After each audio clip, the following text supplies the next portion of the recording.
It was a tough day at the theater a couple of weeks ago. It was so tough that I was looking forward to going to the dentist. And as I'm driving down the road, I am confronted by billboards. They're marvelous things. Now they actually change as you drive down the highway.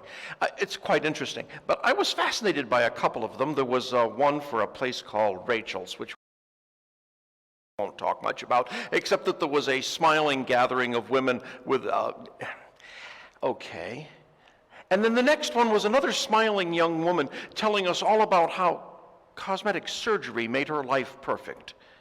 And then there was the third one about the smiling people, and I turned to Marilyn and I said, yeah, I think I understand what Jason's trying to get at when he talks about good enough. We're confronted, we're buried, we're inundated by all of these things that are supposed to make us feel good, be good, or somehow or other be better. I am rather self-effacing at times. I'm a little embarrassed by my COVID-40.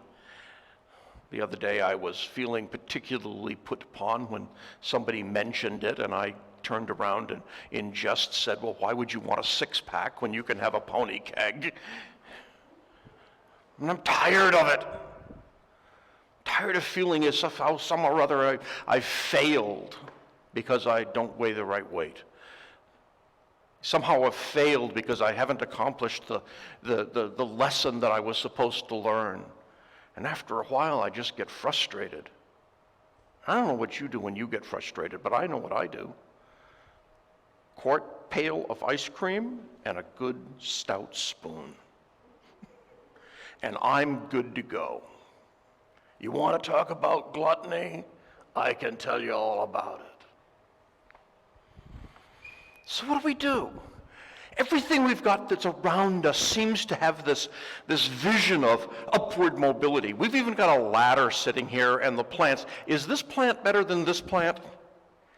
Are these plants just pretty good because they're kind of stuck in the middle? That would be one way of looking at it, wouldn't it? Well, let me get professorial for a second or two. That's Plato. Pure unadulterated. You can't get here because you are here and there's a wall in between. And that's how most of our Christian theology is built. God's up there, we're down here, and you have to have some kind of special ladder that gets you from point A to point B, but don't even try because you can't make it. Not unless you can get right with somebody else that can. In the Eastern Orthodox tradition, you have to get right with Mary because she's the ladder that gets you from the profane to the holy. Have you ever noticed that? This is one of those little fun things that if you look at an icon sometime, you'll notice that she has a robe on that is red, but that her undergarment is blue. And if you look at the Jesus figure that she's holding, his is red, undergarment is red, and his outer garment is blue. That's because he's divine and puts on humanity. She's human and puts on divinity. I don't know how you do that, do you? You ever been any good at putting on divinity? I mean, any of us. Are we any good at saying, oh, my, today I feel like an old dying Roman emperor. I can feel myself dying. I must be getting holier. Because you see, when they died, they became like God. So what do we do with this? Jason's been leading us through this series of prayers and meditations, and they're good enough. I mean, they really are. They point us into this process and this system. But the problem is that so much of what we talk about in church is about getting better every day, every way. And it sometimes just doesn't work. We don't get there. Years ago, when I was living in Yankton, we were living in Yankton Actually, we were living in Springfield, excuse me, and I was preaching in Yankton. So every Sunday I would go in to preach at a Presbyterian church. They're wonderful people. They do everything decently and in good order. And that was a joke. It was a very bad one. But anyway, the point is that I would go into town, and my son, Patrick, was in grad school down in Vermilion, and we would meet after church and have lunch, and then we would take our bows and we go over to this archery center, and we would shoot indoor archery targets. Well, one day the two of us stood there and watched this man. Now, I guess I should explain. An archery target has got 5 bullseyes in it. We call it a 5-spot target. Okay, so you got 2 up at the top, 1 in the middle, 2 at the bottom. And you shoot 30 arrows, and you get 10 points every time you hit the 10 ring, and in the middle called the X. So the way you score one of these is you say, I got a 265, so I got 265 points out of 300, and I had 15 X's, which is exactly what I shot that day. And I was feeling relatively smug, till I looked at the guy that was working on 2 lanes over, who had just shot a 295-20. And I said, wow, that's amazing. He says, no, I'm a little off. Oh, really? He says, yeah, you should have been at the Nationals with me last week. And I said, really? I said, what happened? He says, thank goodness, he says, the old guy that was standing next to me is in the seniors league, and I haven't quite got there yet because I can't shoot against him. He got a 330. Wow, I said, no. He says, that's just cool.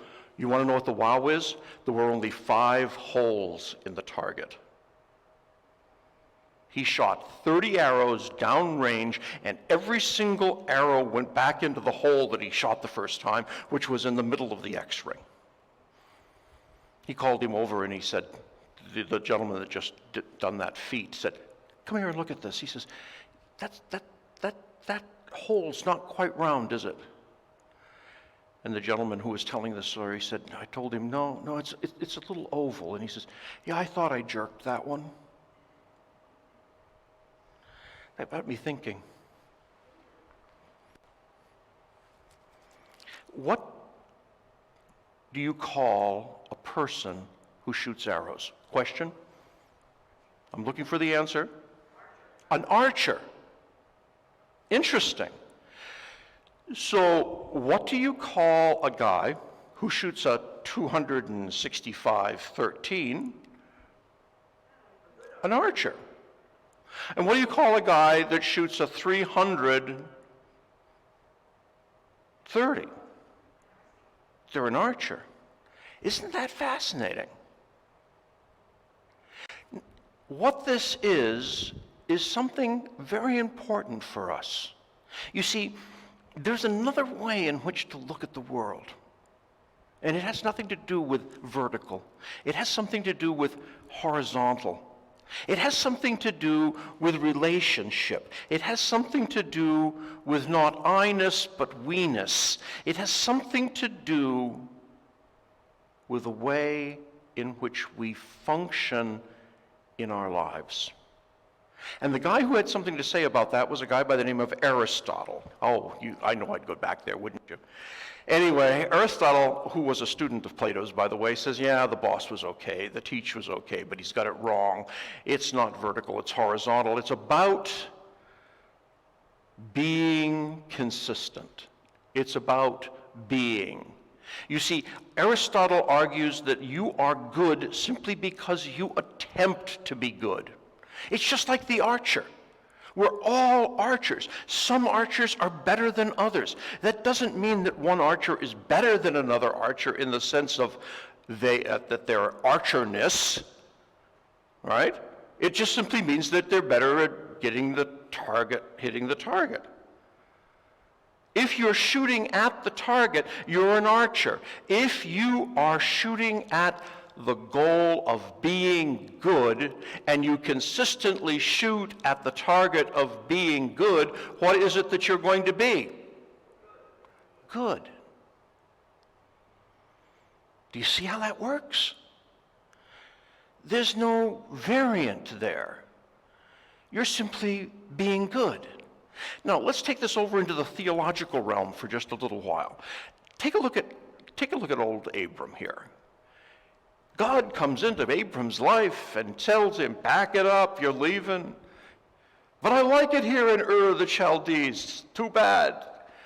Headed out. So, do you remember how long it takes before Abraham and Sarah have kids? It's a whole lot more of the story. So, Jude, I can understand how Abram's going, okay, I'm ready. Let's do this. I'm ready. Are we going to do this? I better make different plans. Sarah, do you have a handmaiden that I could borrow?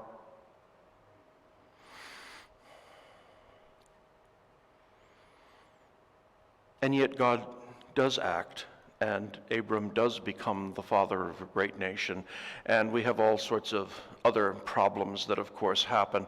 I mean, can you imagine Abraham's son, which is his name? Bible test? Isaac. Actually, we called him Twitch. Yeah, I mean, after your father takes you up a mountain and almost sacrifices, wouldn't you have a twitch?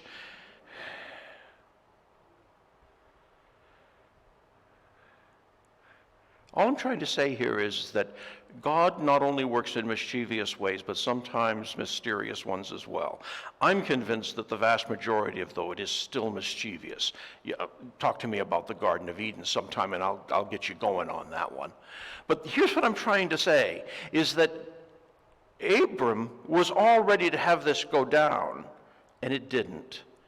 And can you imagine how frustrating his life was when it didn't? And it just wasn't. And after a while, it felt like it couldn't. And yet, Abram somehow or other maintained faith. Or did he? And was that what was really going on with the handmaiden? Maybe what he tried to do was play God. Boy, now there's a human trait. Now, why was he doing this? Because, of course, he had to have a family that was as numerous as the stars. I mean, that was what it was all about. Really? So let's just set that one here for a second. Let's go over here and look at the gospel for just a second. By the way, it's not Herod the Great, it's Herod Agrippus. And he was just as much of a schnook as his father had been. His father was, the people of his kingdom liked him so much that he had to build a special fortification on a mountaintop, actually a mesa, down by the Dead Sea called Masada, so that you could put his family up there whenever he left town, otherwise his family would have been dead. But Herod Agrippus is building himself a brand new reputation in a brand new city, and he's the one that's taxing the living daylights out of the Galilee, because that's the place where he's in charge. And it just so happens that one of the people who lives in the Galilee is this guy by the name of Joshua ben Joseph, sometimes known as Jesus of Nazareth. And this teacher sage speaks out in volumes about the injustice of Herod. And so he says, yeah, you tell that old fox that if he wants to find me, I'll be over here doing what's important. I don't know what he's doing. Now, what I think is fascinating about that story is this whole concept of good enough is that Jesus doesn't sound real holy there, does he? Sounds awful human to me.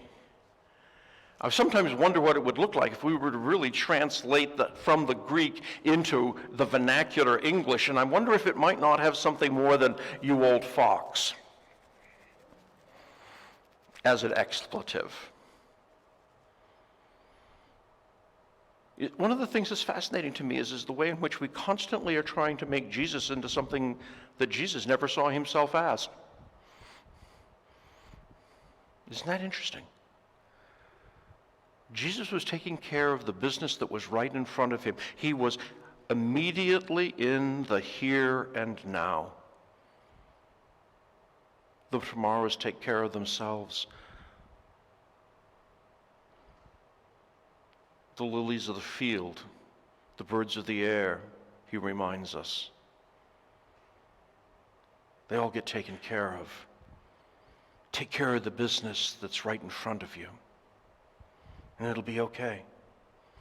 It'll be good enough. The song that was sung so, wow, you break my heart. Comes from a show about a group of women who come back to a theater that's about to be torn down. And it's a play between their younger selves and their older selves. And you heard her. Yeah, she's put paper in her shoes to make it through, but she's still here. I sometimes wonder if that's not what we should be doing. Can we be still here and not try to climb? Can we be aware of the time and place that God has put us in and not be so swept up by pie in the sky by and by like Abraham that we have to go out and play God, but that we simply play the hand that's been dealt. And we do it how? Like an archer, shooting at the target as best we can, knowing full well that that is as good as it needs to be. Because when we do that, we are what we're supposed to be. We are the children of God when we even attempt to do God's will. We are the children of God when we even think that we're headed in the right direction and we may be lost, and it's okay. It doesn't matter. In the long run, it's okay. It's good enough. I want to tie this up by simply saying, don't believe the billboards. Do believe the song. Don't believe it's climbing. It's more about getting along. And it's not so much about the I as it is about the we. For if you will remember in each of the stories we've heard today, be it a play, a Hebrew scripture, or even the gospel itself, it's about being alive and being in relationship, and it's about being good enough. Can you do that? I think you can.